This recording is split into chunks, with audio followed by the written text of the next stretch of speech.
Mesdames, Messieurs, merci de renouveler votre fidélité sur Kivu Morning Post. Bienvenue à cette rubrique l'actualité du jour, ce moment d'échange entre journalistes de Kivu Morning Post et vous, chers internautes. Nous allons donc recevoir pour commencer Ronely Ntibonera qui est avec nous. Ronely, bonjour, bienvenue. Bonjour Blaise Bassabossé, bonjour à tous les téléspectateurs qui nous suivent dans les continents du monde. Et puis nous allons commencer d'abord par cette information pour parler de la digne découverte macabre ce matin au quartier Lac Vert. Il faut dire que c'est très tôt matin, c'est mardi que le chef de cette entité a alerté ses supérieurs autour de cette découverte qui amène le nombre à 2 personnes dont les corps ont été découverts dans moins de 48 heures. L'alerte de la société civile de Nyiragongo, complétée par des sources dans les territoires de Rutshuru, nous sommes dans les Bwito. La M23 ne s'est pas retirée jusque-là. La société civile, mais aussi les parlements des jeunes dans cette entité n'ont cessé d'alerter les autorités par rapport à cette séquence de mascarade de la part de rebelles du 1-23. Et c'est aujourd'hui le vice-président du parlement des jeunes dans cette chefferie de Bwito qui tire encore la sonnette d'alarme pour dire tout ce qu'il y a comme communiqué de la part du 1-23 parlant d'un retrait et d'un faux.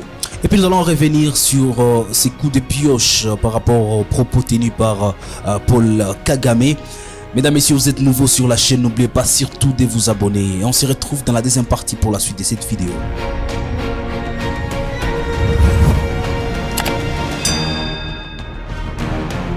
Commençons l'actualité du jour, Ronely Ntibonera. Dans 2 jours, dans l'espace de 2 jours, 2 corps sans vie retrouvés au quartier Lac Vert. Oui, il faut dire que ces décors ont été découverts dans des circonstances qui sont diamétralement opposées. Parce que la première victime dont le corps a été tiré du lac Kivu est une femme âgée entre 25 et 27 ans, avec un corps qui était en état de putréfaction. La deuxième victime, c'est un homme originaire de Minova qui a été lâchement, ce qu'on appelle lâchement abattu. Et là, au lieu de parler même d'usage de balles réelles, les bourreaux de la victime ont utilisé une machette. Donc, vous comprenez que après avoir tué leur cible, ces hommes ont mutilé, si vous permettez vraiment les termes, ils ont mutilé les cadavres et ça a été un peu choquant pour les chefs des quartiers Lac Vert qui se demandent quelle est cette autre stratégie que les autorités doivent mettre en place pour contourner ces actions posées par ces inciviques, parce que le quartier Lac Vert est devenu presque ce qu'on appellerait aujourd'hui parmi les quartiers insécurisés de la ville de Goma. Je me souviens que la semaine passée, encore d'autres corps qui ont été ramassés là-bas, et dans des circonstances ou des personnes tuées dans des circonstances qui laissent à désirer. Et donc, pour Dédé Simitima, qui est responsable de ces quartiers, il est temps que les autorités réfléchissent sur comment démanteler ces réseaux, parce que si la tendance évolue telle qu'elle se présente aujourd'hui, on a comme impression que le quartier Lac Vert risque d'être déclaré invivable. Pour commencer, parce que nous voulons également parler des solutions. La semaine passée, c'était en tout cas une résurgence des cas d'assassinat à Goma. Cette semaine de découverte de corps, quelles solutions les autorités devront envisager à ce sens? La solution vient de partout. Lorsque vous interrogez les acteurs de la société civile, là je fais par exemple référence à Maïrongavo qui est le président urbain de Force Vive à Goma. Celui-ci pense que les autorités de l'état des sièges ont fait preuve d'une limite et qu'aujourd'hui pour le chef de l'État, bien que la mesure instaura l'état des sièges était bien accueillie au niveau du Nord Kivu, mais cette mesure semble obsolète. L'essentiel, c'est de changer d'abord les animateurs de cet état des sièges. Au-delà de ces changements, peut-être aux habitants aussi de s'organiser, de travailler sur la question sécuritaire en dénonçant les hors-la-loi qui sont dans leur quartier. Parce que à Goma, nous avons plusieurs maisons où l'on vend de boissons fortement alcoolisées. Dans ces maisons, on vend également de la drogue. Et lorsque ces ingrédients sont combinés, cela donne encore plus de force. Cela permet à ces hors-la-loi de perdre un peu conscience et de poser leurs actes en toute sagacité. Et donc, si les autorités peuvent déjà démanteler ces réseaux, mais aussi aux habitants de collaborer avec les services de sécurité, même si ces services de sécurité aussi, parfois, parce que je ne peux pas dire que tous les éléments de la police ou des forces armées de la RDC contribuent pour, je vais dire, mettre à mal la situation sécuritaire à Goma. Mais il y a ces tops, comme on les appelle, qui sont au sein de ces services de sécurité. Il faut enlever ces tops, le mettre hors d'état de nuire et ensemble, en essayant de trouver, en essayant de travailler aux alertes, cela permettra à ce que la ville soit sécurisée, mais surtout de veiller à ce que l'on a appelé l'organisation peut-être des patrouilles nocturnes entre jeunes et forces de sécurité, comme ça se fait dans d'autres quartiers. Ça peut peut-être réduire ces problèmes. Au-delà des communiqués, au-delà de tout ce qui a été dit comme déclaration, le 23 ne s'est pas retiré, surtout dans la chefferie des Bouito. Des communiqués, le monde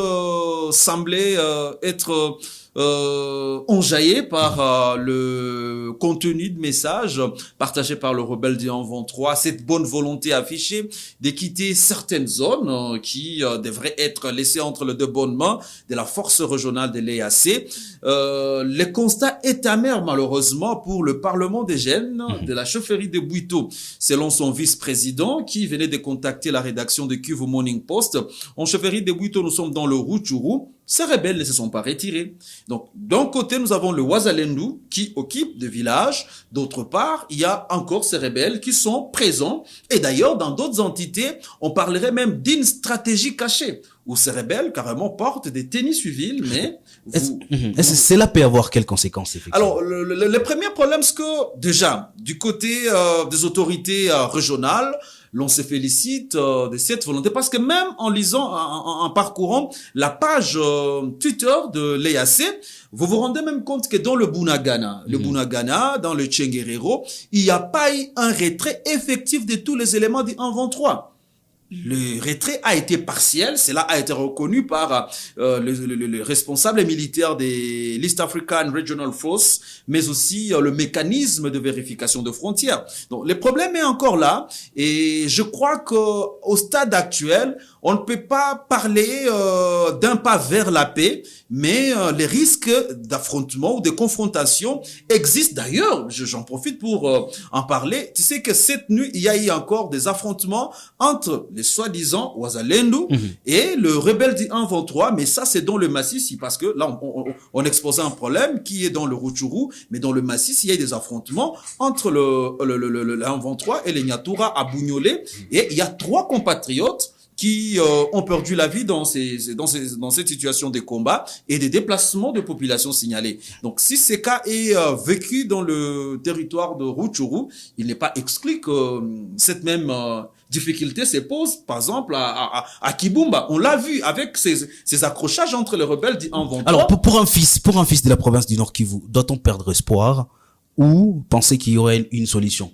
Alors, au stade actuel, on peut quand même espérer que les choses peuvent s'améliorer, étant donné qu'il y a cette implication de certains dirigeants régionaux. Je parle par exemple du président angolais, qui est l'un des grands facilitateurs de cette crise dans l'est de la RDC. Je parle également de cette volonté affichée par le président burundais, qui pour lui, l'essentiel, c'est de travailler pour une question de paix, parce que si la partie de la RDC est dans un climat de paix, cela contribuera non seulement à l'expansion de la région, aux échanges économiques, au développement, mais aussi à tisser ces liens de fraternité qui ont caractérisé les relations entre ces pays frères. Un autre chapitre, le président Paul Kagame qui affirme que il y a une partie du Rwanda qui se trouve au Congo depuis 1885. Une vérité pour lui, mais qui ne raconte pas l'assentiment de différents analystes. C'est la coordination, le comité de coordination qui réagit face à ça. Alors, il y a Kagame qui est un chef d'État qui dispose ou qui jouit de cette liberté d'expression. On ne peut pas lui priver de ses bonheurs. Mais du côté congolais, on estime que ces propos tenus du côté de Cotonou au Bénin, je crois que c'était dimanche, c'est une provocation de plus de la part du président rwandais, au-delà de la crise sécuritaire qui traverse la partie de la République démocratique du Congo, au-delà de toutes ces dénonciations. Kagame réclamait ces terres, soi-disant que Masisi et Rutshuru et une partie de l'Ouganda auraient été confisquées ou auraient été attribuées arbitrairement aux Congolais ou aux Ougandais. Et je pense que il est en train de s'engager sur une voie qui ne sera pas très bonne. Très bonne pourquoi? Parce que cet équilibre, parce que il y a quand même cet équilibre, il y a cette compréhension entre le peuple.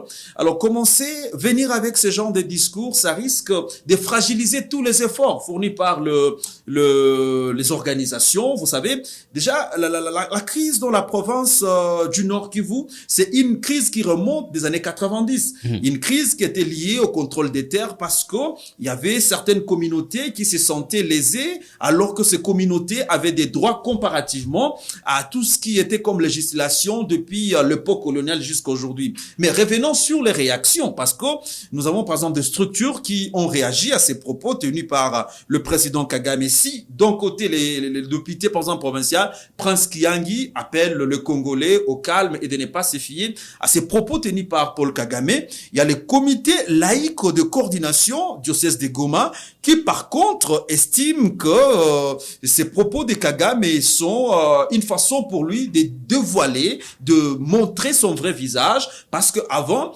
il disait bon écoutez le 23 c'était des Congolais qui se sentaient menacés, qui n'étaient pas protégés. Mais aujourd'hui c'est prouvé noir sur blanc que c'est lui qui est derrière le 1-23 et que cette lutte où on dit une lutte où les uns devraient être intégrés dans l'armée régulière, les autres être intégrés dans le service de l'État et qu'il devait y avoir des zones placées sous contrôle ou sous gestion de ces rebelles, c'était un plan du président Paul Kagame et qu'il est en train de mettre à nu. Donc pour l'instant, c'est un dossier qui est très compliqué parce que vous avez même vu Patrick Mouyaya qui depuis qu'il est ministre de la communication en République démocratique du Congo, organise ses conférences au niveau de Kinshasa. Mais il s'est décidé de venir le faire à Goma. Il s'est décidé de le faire à Goma, à quelques mètres du Rwanda. Donc pour les analystes régionaux, cela est un message fort. Donc pour les États, les responsables régionaux, il est temps quand même de mettre un peu d'eau dans leur vin pour que la région ne puisse pas assister encore à une histoire sombre. René Tibonner a une dernière question. Affirmer de tels propos n'est pas une erreur de l'histoire. Alors, pour Paul Kagame, je crois qu'on a vu des historiens tels que le professeur Ndaiwel, on a eu le gouverneur tel que Julien Paluku. Alors, le problème aujourd'hui au niveau de la République démocratique du Congo, il n'est pas ce que Kagame présente.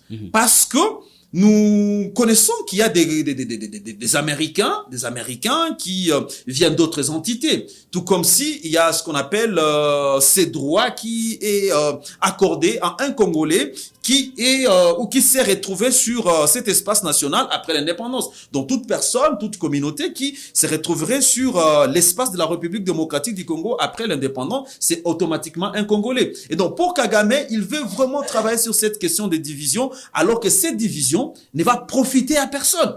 Parce que d'un côté, il y a, par exemple, ceux-là qui ont été hospitaliers envers d'autres communautés vont se dire, mais finalement, c'est que les plans, c'était de nous faire du mal. Alors que entre les communautés au niveau du Nord Kivu, ces plans n'ont jamais existé de se faire du mal. Et donc, à Kagame, de retravailler sur son discours et de pouvoir se comporter comme un homme qui apporte la paix, un homme qui veut consolider les relations entre le peuple, parce que les Rwandais et la République démocratique du Congo ont besoin de protéger cette fraternité.